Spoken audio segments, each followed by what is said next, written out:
Mr. President, I rise today to speak about the unique and essential role of the United States Senate in our constitutional system of government. In doing so, I'm of course addressing the American people whom we all serve, but my message today is intended especially for my colleagues in this body. Mr. President, I had the honor of serving here for more than 3 decades with one of my closest and dearest friends, the late Ted Kennedy.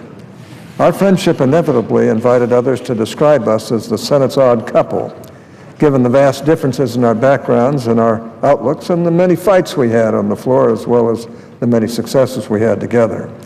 But my friendship with Teddy flourished, as did our legislative partnerships. Even with polar opposite political philosophies, we were often able to find significant areas of mutual agreement. And we both maintained a great affection for the Senate, an institution to which we had each devoted most of our adult lives. During the end of his life, as Teddy suffered through the terrible affliction that eventually took him from us, he watched his beloved Senate with growing concern. He observed a growing dysfunction begin to overcome this body. He believed that this institution, which he loved so dearly, was breaking down. The man rightly described as the liberal lion of the Senate concluded that this body was no longer working as it must. Mr. President, my friend Teddy was right, and the Senate has only gotten worse since he diagnosed its ills several years ago. The Senate is more dysfunctional today than at any other point during my nearly 4 decades as a member of this body. I'm not alone in this assessment. Former colleagues from both political parties, from Chris Dodd to Olympia Snowe, have spoken out with great passion about the breakdown of the Senate as an institution. And it would be hard to find a current member of this body who, in moments of honest reflection, did not feel as if the Senate is in many respects broken. Most importantly, the American public has lost faith in this body and largely views the Senate as an institution characterized by dysfunction. To say that Congress is today held in low esteem is an understatement. Our approval rating ranges from the teens to the single digits. One survey found that the public has a higher opinion of Brussels sprouts, root canals, and used car salesmen than of Congress. In many respects, this popular assessment is justified. Throughout my 38 years of service in this body, I have never seen it this bad. For the sake of our country and the well-being of our fellow citizens, we must restore order and function to the Senate so we can fulfill our constitutional responsibilities and once again conduct the people's business. In reflecting on the past 4 decades in the Senate, I've come to realize that I possess an increasingly unique perspective. I've been in the majority for a total of 16 years and in the minority for a total of 22 years. I have served in this body with 8 different majority leaders, 4 Republicans and 4 Democrats. By contrast, the majority of my colleagues, 56 to be precise, have served in the Senate only during the tenure of the current majority leader. Nearly as many have served alongside only the current president. And these numbers will increase in the coming months with the retirement of 6 of our senior colleagues and the potential electoral defeat of others. To my colleagues who, as a matter of firsthand experience, don't know anything different, let me say this. The Senate has not always been as dysfunctional as it is today. Quite the opposite. Until recently, this chamber often lived up to its reputation as the world's greatest deliberative body. We regularly work together in an orderly and constructive fashion to advance the common good. And we routinely defended our institutional prerogatives against executive encroachment. Unfortunately, none of that is true of the Senate today.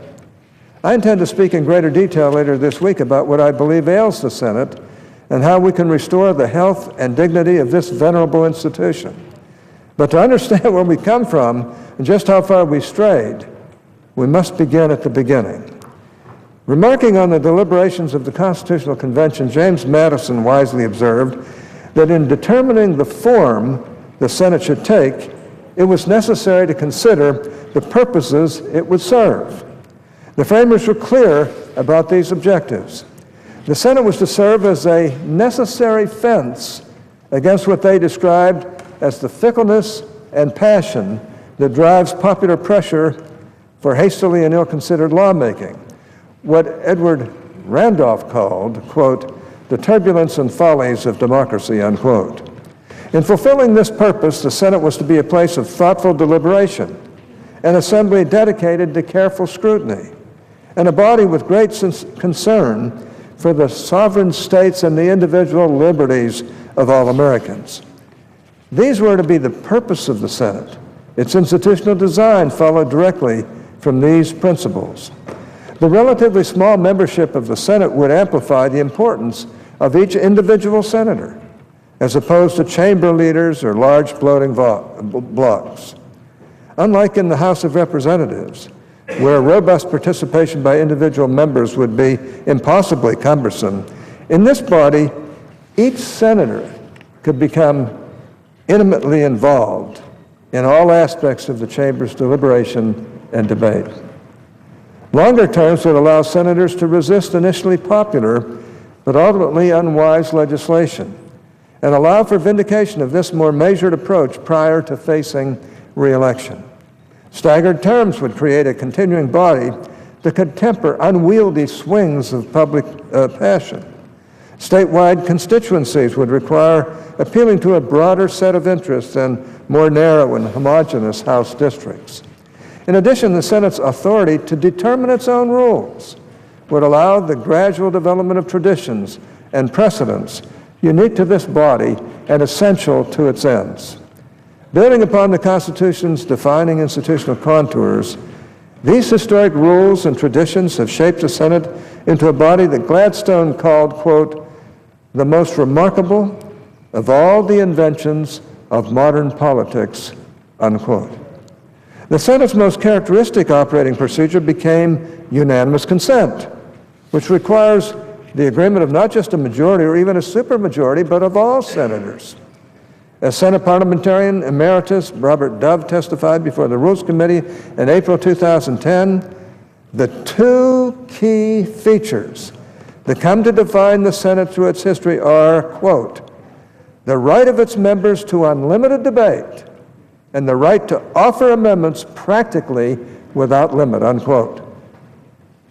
With these historic rules and defining modes of operation, unlimited debate and amendments, the Senate rightfully earned the title of the world's greatest deliberative body. In his 1897 farewell address, the first Adlai Stevenson, then Vice President, captured the essence of the Senate, quote, in this chamber alone are preserved without restraint two essentials of wise legislations and good government, the right of amendment and of debate. Great evils often result from hasty legislation, but rarely from the delays which follows full discussion and deliberation, unquote. Stevenson went on to locate in the Senate's time-honored rules and traditions the very foundation of our republic. Quote, the historic Senate preserving the unrestricted right of amendment and debate, maintaining intact the time-honored parliamentary methods and amenities which unfailingly secure action after deliberation, possesses in our scheme of government a value which cannot be measured by words, unquote. In keeping with its institutional design and long-standing traditions throughout most of its history, the Senate has engaged in robust discussion and meaningful debate, rather than being dominated by partisan grandstanding and cheap political theater. The Senate has sought to chart a path toward the common good rather than simply messaging to particular interests or serving narrow constituencies. The Senate has acted to cultivate common cause and has enabled constructive compromises and accommodations to advance national priorities, even during times of great ideological division.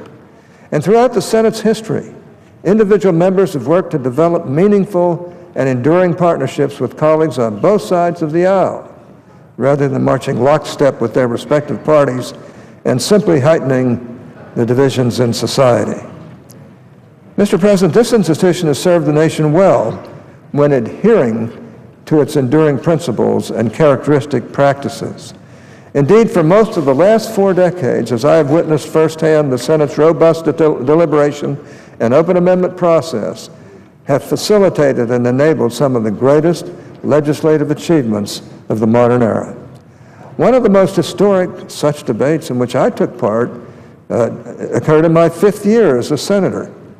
President Reagan took office in 1981, facing enormous challenges: stagflation, out-of-control spending, a crushing tax burden, and an underfunded military. His first legislative priority was to cut marginal tax rates, restrain federal spending, and bolster our national defense.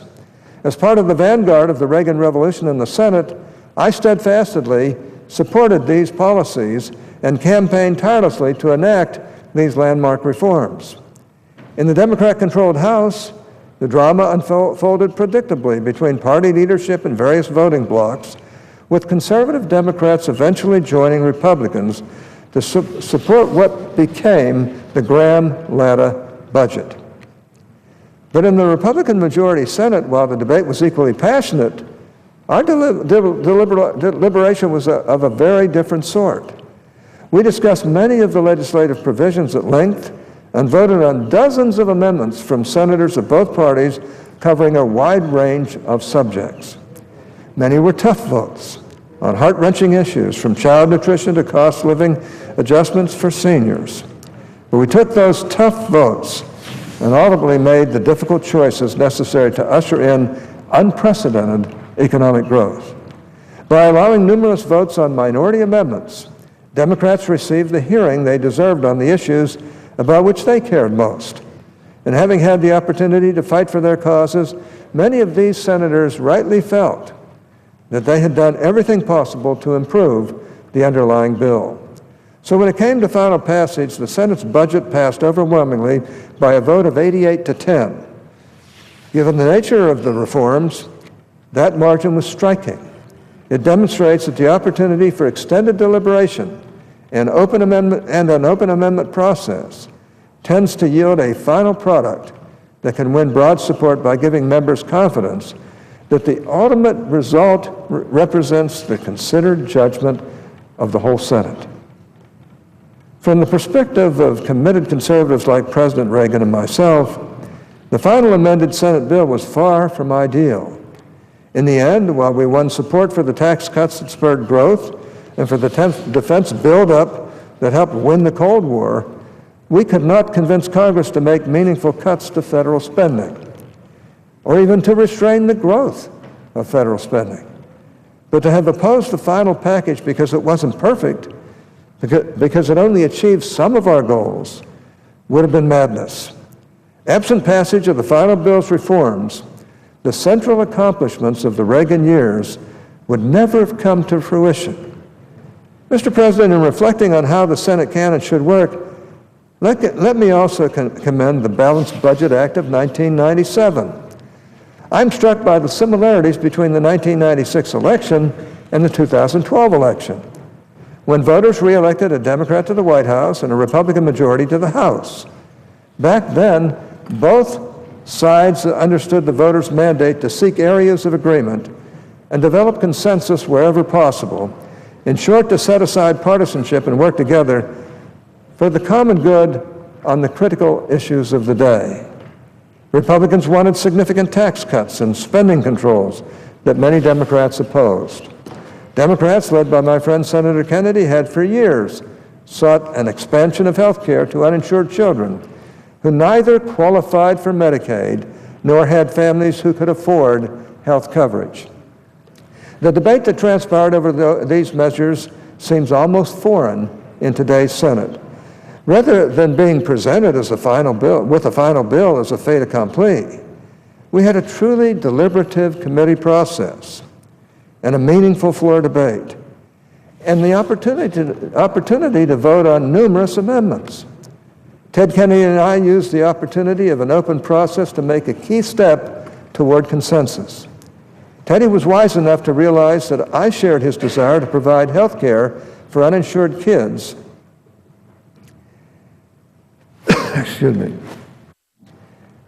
who were in need. And I recognized that he was open to innovative means of delivering that care and did not insist on an inflexible big government bureaucracy to control it. Together, we crafted an amendment that created the state children's health insurance program, fully paid for, with flexible means of delivery and true state authority over the program. S-chip isn't beloved by ideological purists, especially on the right, but I believe its approach is fully compatible with my conservative principles and a model for a basic, efficient social safety net run by the states. More importantly, our partnership on this issue demonstrates how the Senate ought to work. This chamber provides a unique environment. Its constructive character, its respect for individual senators' participation in the legislative process, its forum for thoughtful deliberation, and its open amendment process. Without these, we could never have passed S-chip and the larger 1997 budget. That was a budget compromise of which it was a part. The same is true of the Religious Freedom Restoration Act, which has since served to safeguard fundamental individual liberties, and the Anti-Terrorism and Effective Death Penalty Act, which is arguably the most important law enforcement measure of the last half century, and so many landmark accomplishments of the Senate during my time here. I am proud to have played a role in shaping each of these laws as part of a constructive legislative process that was possible only as a direct result of the Senate's long-standing rules and traditions. Without this body's characteristic structure and mode of operation, which facilitates meaningful operation and meaningful deliberation, and ultimate cooperation between diverse viewpoints, such legislative achievements could never have occurred. Mr. President, throughout its history, the Senate has advanced the common good, not simply through refining public opinion and translating it into well-considered legislation, but also because this body has defended its institutional prerogatives and essential role in our system of constitutional government. Senators of both political parties have often stood up to executive encroachment, not for partisan gain or political grandstanding, but in defense of Congress as a coordinate and co-equal branch of government, with its own essential authorities and responsibilities.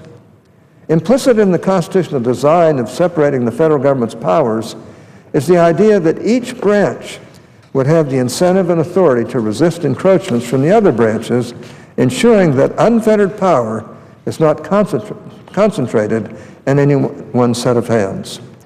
The founders recognized this as an indispensable approach to preserving the individual liberty of all citizens.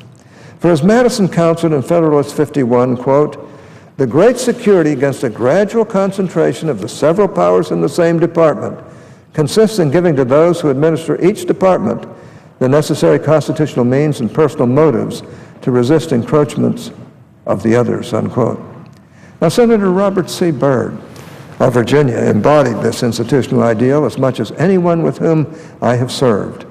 Although he helped lead this body for more than a half century and left us just 4 short years ago, I was surprised and dismayed to learn that a full third of current members never served alongside him.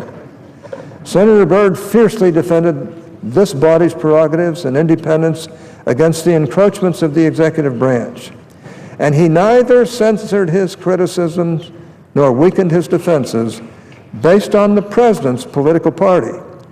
Even in his twilight years, when President Obama took office with extraordinarily high approval ratings, Senator Byrd was willing to hold the new president's feet to the fire to defend the Senate's right to give advice and consent to nominees.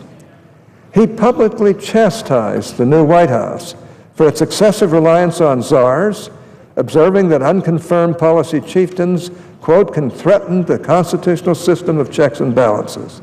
At the worst, White House staff have taken direction and control of programmatic areas that are the statutory responsibility of Senate-confirmed officials, unquote.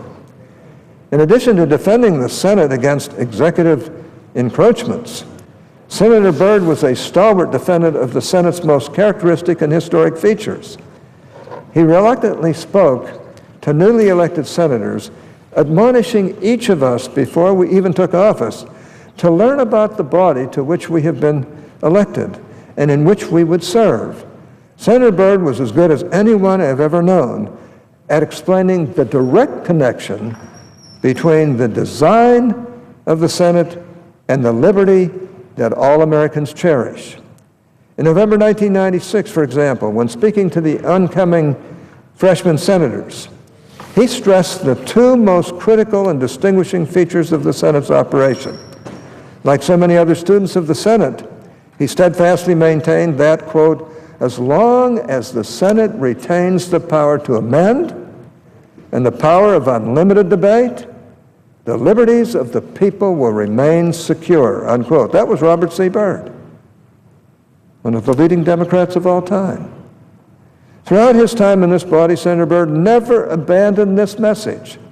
He stood up for the Senate's defining characteristics, no matter which party was in the majority, and no matter who occupied the Oval Office.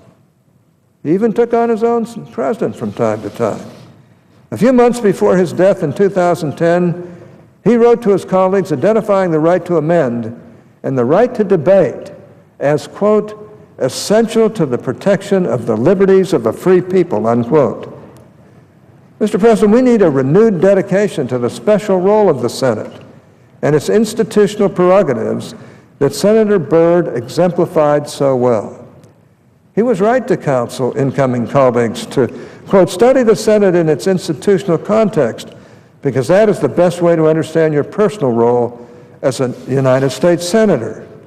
You must find the time to reflect, to study, to read, and especially to understand the absolutely critically important institutional role of the Senate, unquote.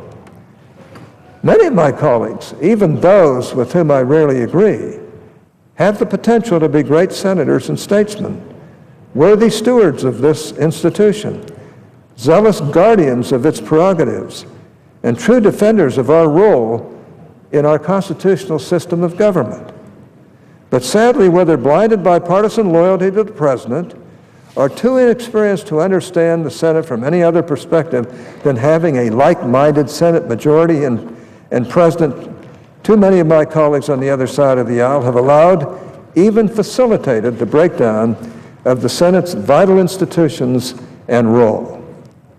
From our right to debate and amend through regular order to our role giving advice and consent to the president's nominees, the Senate has emasculated itself.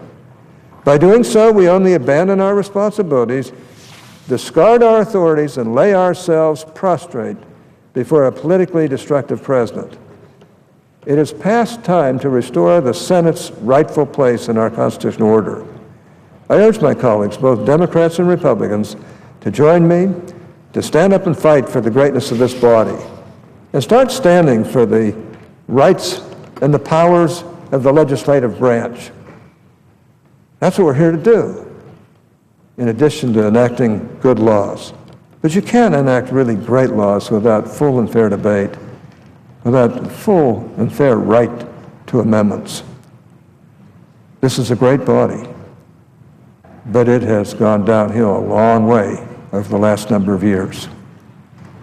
No president deserves total fealty by this body or by his party members in this body, his or her party members in this body. All I can say is it's time for us to start acting like the Senate. Time for us to have full and fair debate. It's time for us to have open amendments. And that goes for Democrats and Republicans.